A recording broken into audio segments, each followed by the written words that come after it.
Assalamualaikum warahmatullahi wabarakatuh. Kembali lagi bersama saya Miftah Huda dalam Bicara Bola.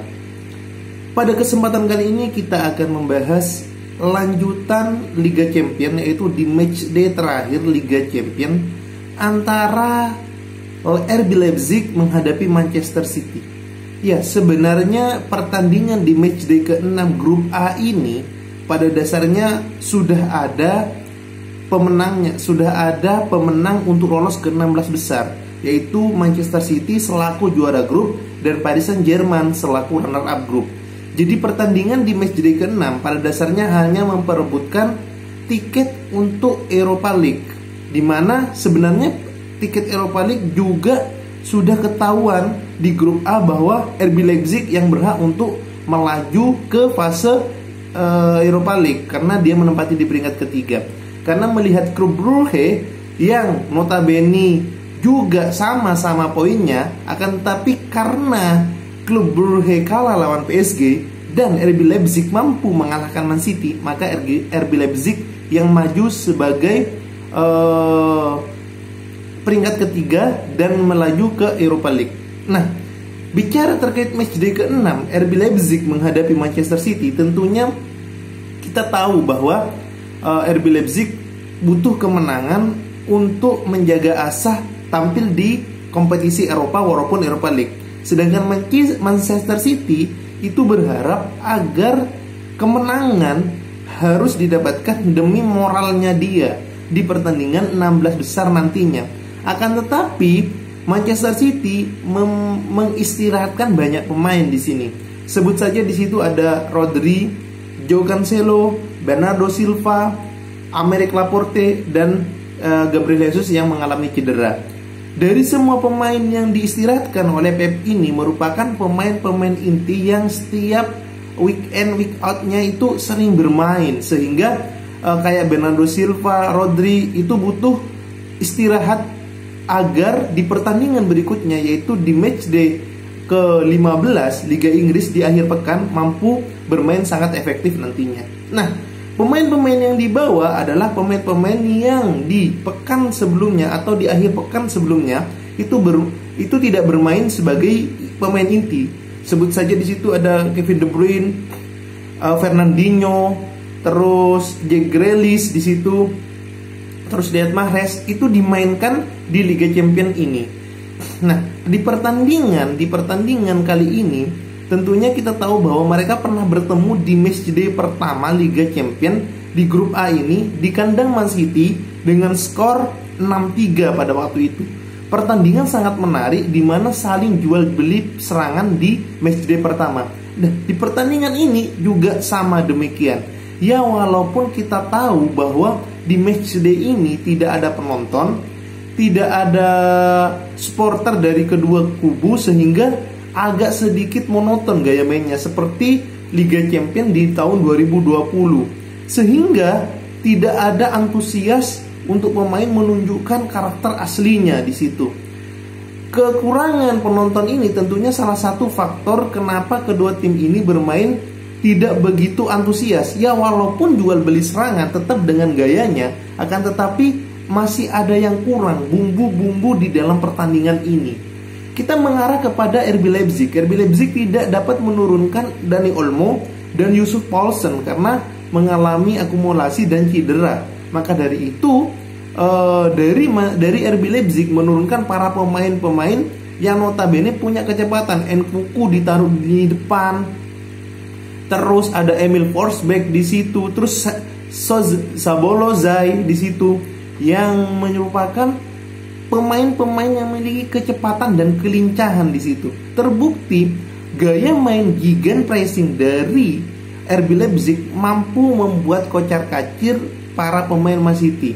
Sebenarnya tidak kocar-kacir sama sekali, akan tetapi karena lini pertahanan yang notabene kurang begitu dapat jam terbang dengan komposisi yang sama. Sebut saja di situ Nathan Ake dan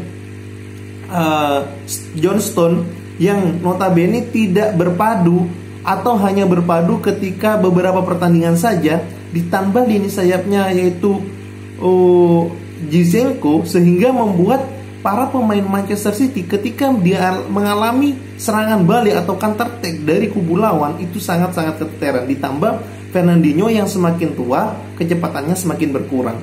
Terbukti ketika kick off babak pertama Manchester City langsung menekan dari kubu RB Leipzig. RB Leipzig selalu mengepressing, baik pressing atas maupun pressing bawah di depan kotak penaltinya sendiri, dan melakukan counter attack melalui long ball counter attack. Nah, ketika long ball counter attack, disitulah Manchester City mengalami kesusahan. Ketika dilakukan long ball counter attack, para pemain sayap atau para pemain lini depan dari RB Leipzig itu mampu untuk mengkocar-kacirkan lini pertahanan. Terbukti ketika ada umpan matang dari lini tengah kepada Szoboszlai, itu mampu dimanfaatkan di babak pertama dan menghasilkan sebuah gol dan menipu pergerakan dari Jack Steven sehingga 1 gol atau 1-0 untuk RB Leipzig.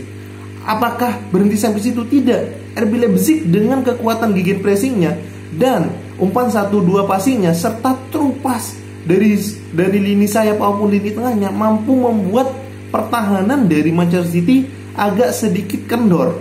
Setelah gol 1-0 dari RB Leipzig, 2 peluang matang RB Leipzig di dalam kotak penalti. Tendangan Emil Forsberg yang mampu ditahan oleh seorang Jack Steven maupun heading depan mulut gawang oleh Andre Silva yang ditahan oleh Jack Steven. Secara babak pertama Manchester City bermain agak sedikit keteteran. Walaupun Manchester City menguasai pertandingan, akan tetapi gaya dari pressing RB Leipzig menyulitkan Manchester City. Di babak kedua, Manchester City tentunya merubah gaya taktiknya, merubah gaya mainnya, lebih kepada yang awalnya di babak pertama lebih mengandalkan lini sayap karena lini tengah dari RB Leipzig sulit ditembus, maka bermain di lini sayap. Di babak kedua pun juga demikian, bermain dari lini sayap. Akan tetapi Foden yang utamanya babak pertama agak sedikit kurang menonjol digantikan oleh Raheem Sterling. Dan ternyata Raheem Sterling selama 45 menit babak kedua tidak mampu berbicara banyak. Disitulah Manchester City agak kesulitan untuk menembus pertahanan dari RB Leipzig. Ujung-ujung menembus pertahanan dari RB Leipzig untuk menciptakan gol, akhirnya Manchester City kena counter attack ketika kesalahan yang dibuat oleh John Stones yang tidak mampu membaca pergerakan lawan sehingga bola mampu dimanfaatkan oleh Szoboszlai dan mengumpan ke lini tengah. Akhirnya Andre Silva di situ yang berdiri di depan gawang dari Man City mampu menceploskan bola, skor 2-0. Setelah itu mati-matian Manchester City menyerang. 15 menit terakhir Manchester City mati-matian menyerang ke lini pertahanan RB Leipzig dan terbukti gol 1 pun diciptakan oleh Manchester City melalui Riyad Mahrez dengan umpan silang matang dari seorang Zinchenko mampu dituntaskan melalui heading oleh Riyad Mahrez. 2-1 pun tercipta di babak kedua. Apakah setelah itu berhenti penyerangan City? Enggak. City terus menyerang. Sejak gol di menit 77, City terus menekan pertahanan RB Leipzig. Banyak peluang yang diciptakan, mulai dari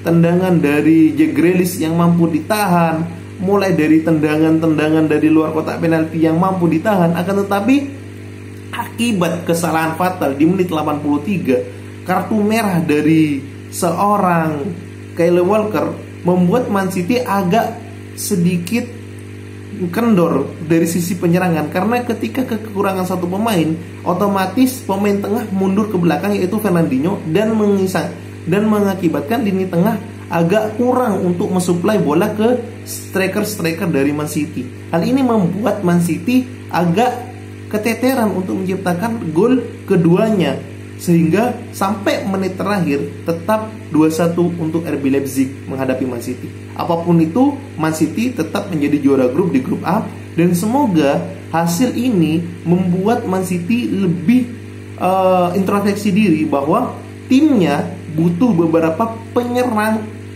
untuk menggedor lini pertahanan. Timnya butuh beberapa strategi lagi untuk mampu membuat semakin kuat lagi. Itu yang bisa disampaikan review pada kali ini di Liga Champions. See you.